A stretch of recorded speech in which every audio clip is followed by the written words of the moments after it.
I think we can't let this interview go without talking about, we've touched on corruption, we've touched on issues of integrity. I think, we have to give you the opportunity to comment about the Goldenberg scandal that happened during your tenure as the Minister of Finance. And there are a lot of unanswered questions about how that could have happened while you were the minister. Did I want to give you a chance to comment about that. Yeah, I think I can confidently say that people tend to miss the point here. I was appointed Minister for Finance in 1993, and one of my first challenges was to stabilize the economy, which was reeling from the consequences of excessive money supply in the economy generated by the activities that surrounded Goldenberg. So I did not create Goldenberg. I went into place when Goldenberg was in existence. And then the first challenge I had was how to terminate the activities related to Goldenberg. And this was not an easy exercise. It was a very painful exercise to Kenyans because a lot of financial institutions had to be closed because they were tied in a web in this activity. The central bank had to be reformed, and if you'll recollect, we had to make changes at the central bank. We brought in a new governor at that time, Mr. Mika Cheseram. We also changed the law surrounding the central bank so that apart from giving the governor of central bank security of tenure and also limiting his term to a maximum of only 2 years to 2 terms of 5 years, we also provided a ceiling in the Central Bank Act so that the government cannot borrow from the public beyond a certain limit. Those were not there. So all this is a very complicated web that would require a lot of, maybe a full day just talking about economics and what went through. And then there was the Commission of Inquiry, chaired by Bosire, which very clearly came out and said, and the recommendations in the public domain, it is published, that I played a very significant role in terminating the Goldenberg saga. Well, we're taking in all the questions from text and Twitter, lots of them coming in. Keep them coming. You know how to reach us, 0720-984-984, 0734-984-984, or on Twitter, 984 in the morning. And Mecca in Nairobi asks, how do you intend to curb the rising unemployment in the country? Kindly let us know what your plan is and where you will get the money. I think if he was listening to me, I did say that the economy must grow at a certain level. To curb unemployment is not just about raising money. It is about having an economy that is growing. Right now we are growing at about 4%. Now, if you're growing at 4%, and we have people entering the labor market at the rate of 500,000 to 600,000 every year, and you're growing at 4%, then you'll not be able to tackle the unemployment problem. So I want to be able to tackle the unemployment problem by making sure that our policies will allow the economy to grow at about 10%, and not just 1 year, but over a sustained period. Now, that is what we should be targeting. And I've highlighted some of the issues on how do we invest, how do we relate to the international community, how do we encourage our own agriculture, how do we encourage our exports to go in. Now, all these are focused. I wish I had more time to really elaborate on this. And that way, then we can create employment. Now, the other aspect that I was saying is that if we keep our children in school longer, all right, so that they are in school up to the 4th form level, we are also giving an opportunity to the economy to look at it differently. But if we are going to have every year thousands leaving at standard 8 and being dumped into the labor market, then this whole perception of unemployment levels could become extremely scary. So it is a multiplicity of strategies, but more so to institute measures that will get our economy to grow at about 10% of GDP over a long period of time. You're listening to Capital FM. This morning we have the Honorable Mr. Musalia Mudavadi, presidential candidate for the Amani Coalition, in studio with us. Keep those questions coming and we will keep posing them to him after the news. But you know what? Let's play our Honorable Mr. Mudavadi a song just for you. The way you do the things you do, UB40, and before that, I Like It by Enrique Iglesias. There, that N just keeps coming in. Iglesias, there we go. Featuring Pitbull.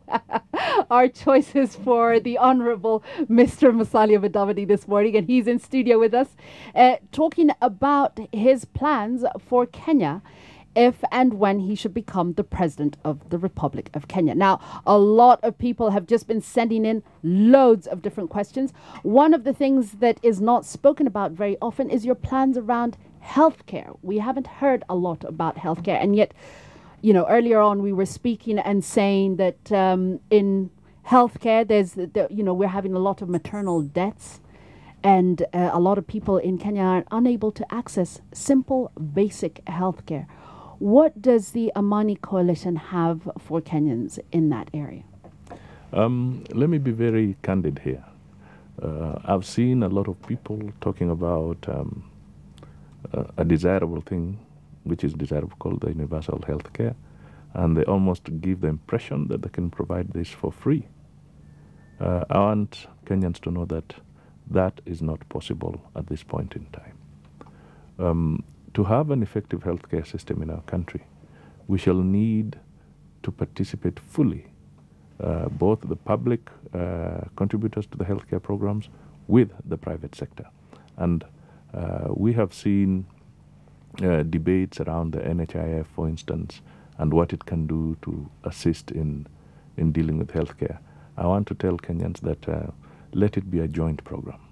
Let us have clear strategies to allow the private sector to grow and contribute effectively in our healthcare programs, whether through the insurance schemes or through investments in health facilities. But at the same time, the government must continue to improve in terms of its investment around the public institutions, and also to invest effectively in continued training and being able to retain our health care staff, because we have been losing quite a number to other countries because of better remuneration and so forth. Mm-hmm. So these are programs that we would look at very, very clearly under the Amani Coalition arrangement. But I can tell you, I would want it to be a partnership between the public sector and the private sector. Right. Just continuing to look at the questions that are coming in from Twitter and from SMS. There is a question on the political end about whether you are a project. No, I am not.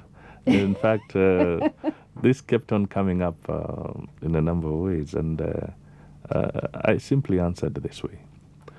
Because when I was within the ODM realm, and I was saying that I'm interested in the presidency, I was dubbed as Raila's project. Then subsequently, I was dubbed as Kibaki's project. Others said I was Moi's project, and I said, oh my God, what is wrong with Kenyans? If somebody shows an intention to contest, they want to think that you're contesting because of somebody else. Mm-hmm. So I ended up telling them that I'm not anybody's project, but I'm a Kenyan project. Of course, to show them that really we should move away from that. I think the Constitution guarantees everybody, provided you meet the right criteria, to seek public office in accordance with the Constitution. I am simply exercising my constitutional right. I would like that to be respected, because tomorrow there will be somebody else who will be doing the same. And we want to look at it in the context of people offering themselves to participate. Now, interestingly enough, when they say this, the political career has somewhat been demonized. Mm-hmm. You know, they talk of a useless parliament, they talk of councillors who, or now county assemblies who are not performing and so forth. Now, a lot of the people who raise these issues, you find are armchair critics. You tell them, look, if you think I'm not good enough, why don't you offer yourself? And that is exactly the challenge I'm putting across there. Mm-hmm. If you think that the politicians that have offered themselves are not good enough, why didn't you come forward, offer yourself, so that you can provide that alternative leadership? Well, there is a rather provocative question, I have to admit, but you know, we're here to ask people's questions. Dabuke Jela on Twitter says, in the very likely event that there's a runoff between Raila and Uhuru, who are you going to support?